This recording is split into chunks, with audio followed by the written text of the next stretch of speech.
Hello আসসালামু আলাইকুম guys, কেমন আছেন সবাই? আশা করি সবাই ভালো আছেন।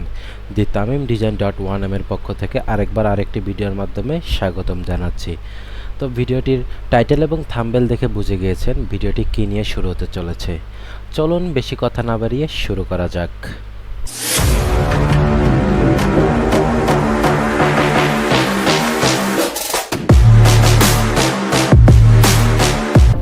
অলরাইট গাইস, দেখতে পাচ্ছেন যে আমি এখানে আরেকটি বুড়ি কোম্পানির লোগো নিয়েছি, ঠিক আছে? মানে আমি তৈরি করেছিলাম সেটা। আপনারা বলতে পারেন যে সবসময় শুধু বুড়ি বুড়ি দেখান। আমি বুড়ি বাদেও যদি অন্য একটা নাম দিতাম তাহলে আপনাকে এই লোগোটা দেখাইতাম, ঠিক আছে? কিন্তু আমি যেটা তৈরি করেছি, কিভাবে তৈরি করেছি সেই সম্পর্কে জানানোর জন্যই আপনাদেরকে আমি এই সব লোগো একরকম আমি করে থাকি, ঠিক আছে? সেটা কোনো বিষয় না, বিষয় হচ্ছে যে আপনারা শিখছেন কি না সেই সম্পর্কে জানানোর জন্য, ঠিক আছে? প্রথমত দেখতে পাচ্ছেন যে আমি এখানে লোগোটা একটি মকআপ করে সাজিয়ে নিয়েছি। সেটা হয়তো আগের ভিডিও দেখে আপনারা জানতে পেরেছেন, এই ভিডিও দেখে জানতে দেখেন আমি কিভাবে করি সেই সম্পর্কে জানাবো। প্রথমে আমি ইলাস্ট্রেটরে লোগোটা নিয়েছিলাম। নেওয়ার পর জাস্ট আপনি এই লোগোটাকে এখানে সরিয়ে দিন। তারপর এই যে এইটা মূলত এইটার জন্যই এই মানে এটাই হচ্ছে তাদের লোগো। হ্যাঁ, এটা নেম অ্যান্ড এটা হচ্ছে যে কোম্পানির যে একটা ট্যাগলাইন থাকে বা স্লোগান থাকে এখানে বসিয়ে দেওয়া লাগে, ঠিক আছে? প্রথমে আমি রেক্টেঙ্গুলার টুল সিলেক্ট করে রাইট বাটন ক্লিক করে ইলিপস টুল নামে নিব। ইলিপস টুলটা নিলাম। নেওয়ার পর এখানে আমি শিফট আল্টার ক্লিক করে একদম রেশিওভাবে বড় করে নিলাম। বড় করার পর এটাতে আমি কালার দিলাম হচ্ছে পিঙ্ক, ঠিক আছে? পিঙ্ক কালারটা দিলাম। দেওয়ার পর এখন এটা এই সাদা কালো কীভাবে এটা ম্যাচিং করে কীভাবে করেছে সেই সম্পর্কে জানাচ্ছি। প্রথমে তারপর সিলেক্ট করবেন কিবোর্ডের কন্ট্রোল সি, আবার কন্ট্রোল বি, ঠিক আছে? দেওয়ার পর দেখুন আমার দুইটা হয়ে গেল। বা অল্টার ক্লিক করে দুটো করতে পারেন, ঠিক আছে? অ্যান্ড আমি দেখাই। তারপরে এটাকে এখানে নিয়ে আসবেন, আনার পর এটাতে হোয়াইট কালার করে দিন। হ্যাঁ, হোয়াইট কালার করার পর জাস্ট এইভাবে ছোট করে নিন। নেওয়ার পর এই যে দেখাই আমি এটাকে ব্ল্যাকে নিয়ে আসি, এই জায়গায় আপনাদের করে দেখাই। হ্যাঁ, এই যে এইটা একদম সমান হয়ে দেবেন অ্যান্ড এইভাবে সিলেক্ট করে অ্যালাইনে আসবেন। অ্যালাইন টু সিলেকশনে ক্লিক করার পর জাস্ট এইভাবে সোজা হয়ে গেল। হ্যাঁ, এটা সিলেক্ট করবেন, করার পর জাস্ট এইভাবে শিফট ধরে শুধু শিফট ধরে বড় করবেন। করার পর আবার এটা control C and control B, দেখুন দুটো হয়ে গেল। অ্যান্ড এটাকে আবার এখানে মাঝখানে আনার পর ছোট করুন, জাস্ট ছোট করা, কন্ট্রোল জেড। অ্যান্ড যদি কখনো এগুলো নিচে চলে যায় এভাবে, তাহলে শিফট কন্ট্রোল ক্লিক করে সেকেন্ড ব্র্যাকেট ক্লিক করলে হয়ে যাবে। সেকেন্ড ব্র্যাকেট একটা অ্যারো ক্লিক করলে হয়ে যাবে। হ্যাঁ, যাওয়ার পর এটাকে এখানে আনুন অ্যান্ড জুম করুন। জুম করি আমি কন্ট্রোল আল্টার স্পেস বার ধরলে জুম, মাউসের drag and drop button up down করলে হয়ে যায়, ঠিক আছে? এটাকে তারপরে এভাবে নিয়ে জাস্ট আগেরটার সাথে মিলিয়ে দিন, এইটুকু রেশিওর সাথে মিলিয়ে দিন। এই রেশিওটা মিলানোর জন্য আপনার কি করতে হবে, রেক্টেঙ্গুলার টুলটা নিন। নেওয়ার পর এই জাস্ট এইভাবে, ঠিক আছে? যদি পারফেক্ট লোগো তৈরি করতে চান তাহলে এইভাবে করবেন। সব সময় পারফেক্ট কিছু করলে মাপ অনুযায়ী নেবেন, ঠিক আছে? আমি এই মাপটা নিলাম, নেওয়ার পর এই মাপটা নিব। এই দেখুন এখানে আমি লাগিয়ে দিয়েছি অ্যান্ড এটাকে ওই মাপে বড় করব। এটার সাথে লাগিয়ে দিই, দেখুন সেম টু সেম, ঠিক আছে? এখন আবার এটাতে আসি,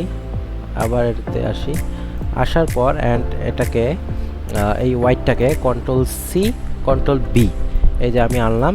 আনার পর এটাকে আমি এখানে দেব, ঠিক আছে? এটা এখন আমি কি করব, শিফট কন্ট্রোল ক্লিক করে সেকেন্ড ব্র্যাকেট যে কোনো একটা অ্যারো ক্লিক করলেই এনাফ, ঠিক আছে? দুটো অ্যারোই ক্লিক করে দেখবেন যেটা হবে সেই অ্যারোটাই আপনারা ধরে রাখবেন, তাহলে হয়ে যাবে। এখন এটার সাথে আমি মিলিয়ে দিই। দেওয়ার পর দেখুন আমার হয়ে গিয়েছে স্টেপ বাই স্টেপ। অ্যান্ড এটাকে আমি এখানে রাখি, ডিলিট করে দিলাম। হ্যাঁ, ডিলিট করে দেবো। এটা পুরোটা সিলেক্ট করব। সিলেক্ট করার পর এই যে অ্যালাইন টুলে আসবো, এইখানে ক্লিক করবো। একটা হচ্ছে আর্টবোর্ড, একটা হচ্ছে সিলেকশন। সিলেকশনটা কি, মানে যে জিনিসটার ভিতর কাজ করবেন ওই জিনিসটা যাতে সোজা হয় সেই জন্য সিলেকশন, মানে যেটা সিলেক্ট করবেন, একটু সিলেক্ট করছি সিলেকশন। আর্টবোর্ড হলে অ্যালাইন টু আর্টবোর্ড, আর্টবোর্ড হচ্ছে এই সাদা পেজটাই হচ্ছে আপনাদের আর্টবোর্ড। এটাতে ধরি দেখুন আমার আর্টবোর্ড সিলেক্ট রয়েছে, আর্টবোর্ড থাকলে আমি যদি এটাতে ক্লিক করি horizontal align centre, align centre and এটা হচ্ছে ভার্টিক্যাল অ্যালাইন সেন্টার, বুঝতে পারছেন? দেখুন কোনগুলো একসাথে হয়ে গিয়েছে, ঠিক আছে? এটা করা যাবে না, ঠিক আছে? কন্ট্রোল জেড দিয়ে আমি আবার ব্যাকে আসি। এটা কি করবেন, এটা গ্রুপ করে নিলে কন্ট্রোল জি দিয়ে গ্রুপ করেন, গ্রুপ করে সিলেক্ট করে এখন এটাতে আসেন, এই যে বুঝতে পারছেন তো? এখন আপনি আনগ্রুপ করতে পারেন, কন্ট্রোল আনগ্রুপ। এখন আমি এটা সিলেক্ট করে জাস্ট এই যে সিলেকশন টুল ক্লিক করব অ্যান্ড এভাবে সোজা করে নেব। দেখুন আমি বুঝাই জিনিসটা, এই দেখুন আমি এটা বাঁকা তেরা করে নিলাম, নেওয়ার পর জাস্ট এইভাবে সোজা করব, নিলাম, ঠিক আছে? বাঁকা তেরা আছে কিন্তু, হ্যাঁ। অ্যান্ড আমি এই যে সিলেকশন টুলটা সিলেক্ট করে জাস্ট এইভাবে করলে কিন্তু একসাথে হয়ে যাবে, এটা করা যাবে না, ঠিক আছে? এটা যদি হরিজেন্টাল দেন তাহলে ঠিক আছে, মানে এপাশ দিয়ে হবে, হ্যাঁ, সোজা। আর যদি এটা ভার্টিক্যালটা দেন তাহলে একসাথে হয়ে যাচ্ছে, ঠিক আছে? কন্ট্রোল জেড দিয়ে আমি ঠিক করে নিলাম। এখন একসাথে হওয়ার পর দেখবেন যে একটা এক একটার উপরে উঠে গিয়েছে, হ্যাঁ। এইটা এই জিনিসটা মানে এই উপরেরটা মানে এরকম নিচে এসে পড়বে, তখন কি করবেন, জাস্ট একটু হালকা উপরে তুলে দিয়ে ওটার সাথে ম্যাচ করে দেবেন, control Z Z Z and Z. এখানে দেওয়ার পরে এই জাস্ট আমি এবার শিফট চেপে বড় করবেন, এই যে দেখুন আমি এটা আগের অবস্থায় নিয়ে আসি, দেখুন শিফট চেপে বড় করলে দেখুন আমার একটা অটো গাইড টুল নিয়ে নিচ্ছে, এই যে অটো গাইড টুলটা দেখছেন, অটো গাইড টুলটা নিয়ে নিচ্ছে। এখন এটাকে আপনি গ্রুপ করুন, কন্ট্রোল জি দিয়ে গ্রুপ করুন, করার পর অ্যালাইন টুলটা সরিয়ে দিন, দেওয়ার পর অ্যান্ড এখানে আনুন, এই দেখুন হয়ে গেছে প্রায়। যদি আপনারা আরও স্টেপ বাড়াতে চান তাহলে বাড়াতে পারবেন, ঠিক আছে? এখন আপনি টাইপ টুল সিলেক্ট করেন অ্যান্ড টাইপ টুলে লিখবেন হচ্ছে বুড়ি, BURY বুড়ি, ঠিক আছে?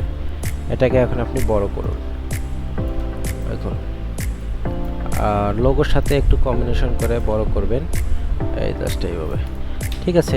কোম্পানির ট্যাগলাইনটা আমি লেখা দেখাইলাম না, আর কীভাবে কোম্পানির ট্যাগলাইনটা দিতে হবে সেটা তো জানেন। এইভাবে ট্যাগলাইনটা দিয়ে অ্যান্ড এটাকে সিলেক্ট করুন। আমি এখন মোকআপে আসি, ঠিক আছে? লেয়ার্স অ্যান্ড এখানে আসি, আসার পর এটা ডিলিট করে দিই, করার পর এখন এটাকে আমি মোকআপে নিয়ে যাব, নিয়ে যাওয়ার পর জাস্ট এখানে ছেড়ে দিব, কিছুক্ষণ পর চলে আসার পর এটাকে শিফট অল্টার চেপে বড় করুন, দেখুন মানে নিন, হ্যাঁ।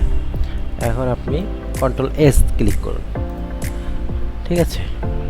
হয়ে যাচ্ছে, এই যে আপডেটিং হচ্ছে, স্মার্ট অবজেক্ট হয়ে গেলেই হয়ে যাবে।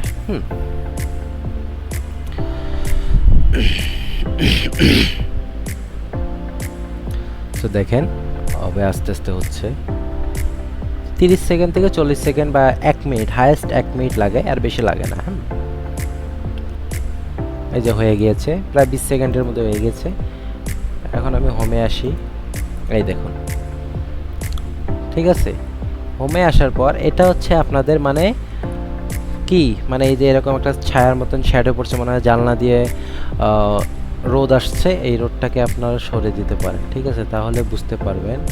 আমি এই রোদটাকে ডিলেটই করে দিলাম, ঠিক আছে? ডিলেট, তাহলে বুঝতে পার অরিজিনাল কালারটা চলে আসছে, ঠিক আছে? এই জাস্ট এতটুকুই, ঠিক আছে? এখানে জুম করুন, দেখেন ভিতরে একটা বিল্ডিং এর মতন আছে, এটার ভিতরেও আছে, নো প্রবলেম। এগুলো প্রবলেম বলতে কিছু না, এটা হচ্ছে এই মোকআপের সিস্টেম, ঠিক আছে? এই যে আমি এরকম প্রফেশনালি যে ডিজাইনগুলো করি, আপনারাও চাইলে করতে পারেন আমার ভিডিও দেখে দেখে, ঠিক আছে? আর মোকআপের যে মানে আর্টবোর্ডগুলো আছে সেগুলো আপনারা কিনতে হবে আপনাদের কাছ থেকে, ঠিক আছে? যদি আপনারা কোনো সাইট থেকে, ওয়েবসাইট থেকে কেনেন তাহলে $100 থেকে $200 মধ্যে 10 থেকে 20টা পেয়ে যাবেন, ঠিক আছে? ওটা সিঙ্গেলও বিক্রি করে এবং হচ্ছে যে 10টা একদম গ্রুপ হিসেবে বিক্রি করে, ঠিক আছে? কিন্তু যদি আমার কাছে কেউ নিতে চান তাহলে ডেসক্রিপশন বক্সে আমার হোয়াটসঅ্যাপ নাম্বার দেওয়া থাকবে, সেখানে আপনারা নক করবেন। সো চ্যানেলটিকে সাবস্ক্রাইব, লাইক, শেয়ার এবং করবেন, ঠিক আছে? যারা অনলাইনে কাজ শিখতে ইচ্ছুক, অনলাইনে ক্লাস করে এগুলো ডিজাইনিং শিখবেন, তাদের আমি হোয়াটসঅ্যাপে নাম্বার দিয়ে রাখবো, হোয়াটসঅ্যাপের নাম্বার আমি ডেসক্রিপশন বক্সে দিয়ে রাখবো, সেখান থেকে আপনারা সরাসরি কন্ট্যাক্ট করতে পারেন। ঠিক আছে, ঠিক আছে গাইস, আসসালামু আলাইকুম, ভালো থাকবেন সবাই। আজকে এখানেই শেষ করছি, অপেক্ষা করুন পরবর্তী ভিডিওর জন্য।